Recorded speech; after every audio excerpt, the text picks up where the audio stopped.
Marjorie, we're on the live, so if you want to get started and kind of give a little bit um, background and share a little bit of information with the group about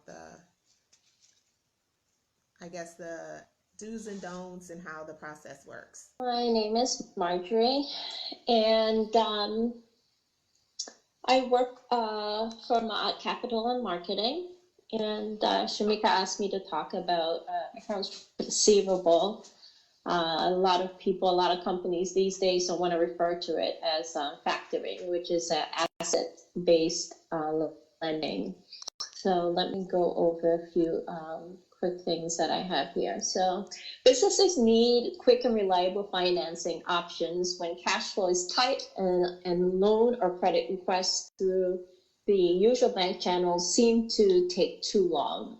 Traditional financial institutions typically rely on inflexible categories such as those reflected on the balance sheet. This can certainly be limited at times when liquidity is crucial, and it's an issue that needs to be addressed in a timely manner. Accounts receivable financing can be a viable alternative. So some of the features and benefits of, which is in this case, payroll financing, so it could be of any source of accounts receivable. It's usually used for raising working capital without increasing debt. Transactions ranging from 30,000 up to 50 million. Oftentimes, credit decisions can be made within 24 hours or less. Non-recourse lending, lenders usually responsible for collecting all the debt. Normal advance rates of 85% on accounts receivable, up to 90% on certain industries. Options available with no contract term for the borrower. Those are some options that are given depending what the situations are. Factoring guidelines that are competitive with traditional bank rates. So, so pretty much that's the overall of when you're looking at the payroll financing. Those are the overall in regards to it. It is a form of asset-based lending. I mean, there are options where people can also get lines of credit, what's considered lines of credit, and asset-based lending as well. And it's just usually, for the most part, used for what people call short-term transactions.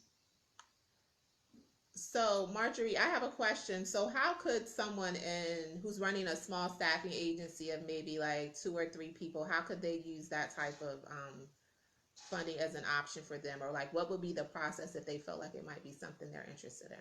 People. So it would, I mean, everything depends on whatever the specifics of the business. Are they using it, and I know in the case where you were telling me about was for payroll, but are they using it in regards to from a perspective of an insurance provider, or in regards to companies that they are invoicing for providing services?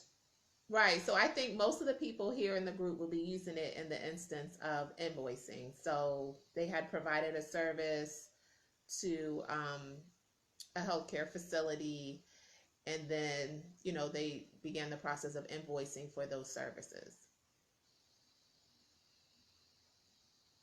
Okay, so I mean, the process is pretty much general, but it adjusts based on the particulars of that. So, for example, like the dollar amount, a lot of there's some people, very few will start at 25,000. There are quite a few that start at 30, and there's some that won't even look at some lenders that won't even look at it if you're not producing at least 50,000 a month. They focus pretty much, the main focus is usually on the credibility of the company that you are aligned with, and also making sure that you you can prove that you yourself are an established business, licensed by your state. You do have whether it's an LLC or a corporation, and it's very important to make sure that you're in good standing with the state as well. That's also very important. So, and go ahead. I'm sorry, go ahead. No. I was going to say, so some of the things that people might want to consider when applying is, you know, whether or not they're invoicing at a certain level, making sure that, you know, they're actually established with the state that they're in, their LLC or however they set up the corporation, as well as being in good standing. So some of those things are, I guess, part of the pre-qualifications. Correct. Okay. Yeah. So the big focus is on their creditor, the person. So because what they're doing is it's kind of like I'm saying, and you know, I like to use the example of of the Walmart or Target scenario. Right. That That's a good example. I am mass producing product, but now I'm growing rapidly because I'm getting a whole bunch of different contracts from other companies. So I don't only have Walmart that wants my product, but now I have Target.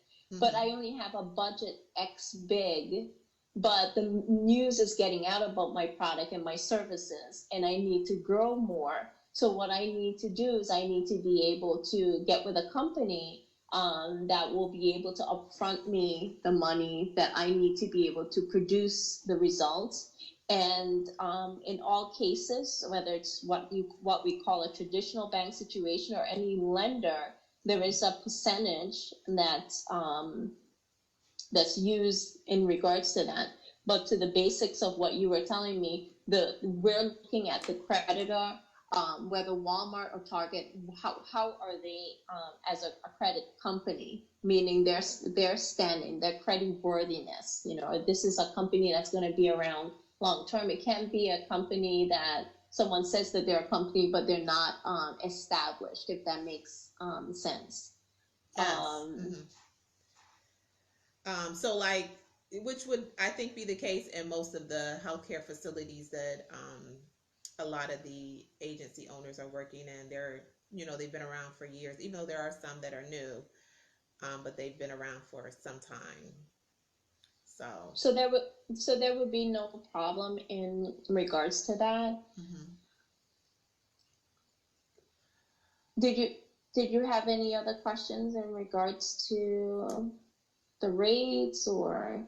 Well, I guess, okay, so if a person goes through the process, so they meet the initial pre-qualification process, which was kind of the invoicing at a certain level, I guess, for instance, maybe at $20,000, and then they also were okay with regards to having their business be set up properly, LLC, S Corp, and then also making sure that they're in good standing with the state. Once they submit their paperwork, and get approved for the factoring or funding, how does the process work with regards to the repayment or I know you mentioned the percentage. Okay, so it's pretty much, it can run normally.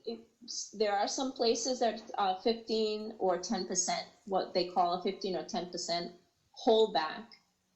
From let's use the example of payroll, okay, which it's used in an escrow reserve, and so whatever the amount is, you would say it's 90% of whatever the amount that is produced fronted, and then there's a 3% fee that's taken out of the 10%. So initially, what you're doing is 7% is returned. The 7. Between the 10 and 15%, it goes back to that particular organization.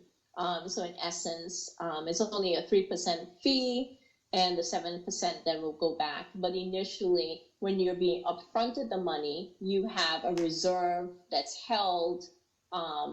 So the bank upfronts the money to the particular business. Okay. And there's a reserve between 10 to 15% that's held back. Once the company that's whether 30, 60, 90 day out pays, then from that reserve that was left, you have 7% issued back and 3% that's held back for the company in regards for being able to float you that money, if that makes sense. Okay, so the company would get a percentage that would be held. Would it be a percentage that they would get over the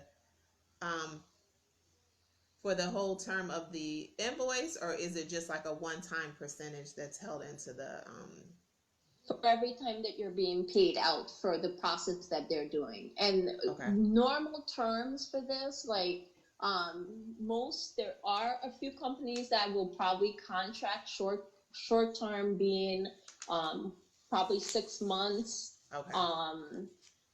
But normal average terms are 12. So you're locked into this for 12 months. I do caution people. I know I've periodically heard people talk about in asset-based lending. You will have people that will come to you and tell you, we can give you a line of credit.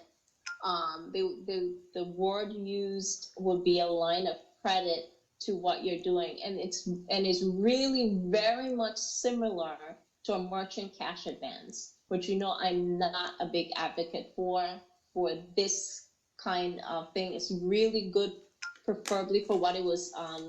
Merchant cash advances is pretty much good for what it was set up for, which is usually for restaurants and stuff that process a lot of credit card transactions. Okay. And they're able to recoup the benefits of doing that process when they need it. And a lot of times when some companies get people who are new that are looking for quick funding into what they refer to, because you have a lot of companies referring to themselves as asset-based, because bear in mind, asset-based lending is a form of factoring and also accounts receivable. It all goes under the same umbrella. And what some industries have done is referred to telling people they get a form of credit because they see the income that they're bringing in monthly, and they're issuing them actually a line of credit, which kind of like puts them in a kind of vicious cycle.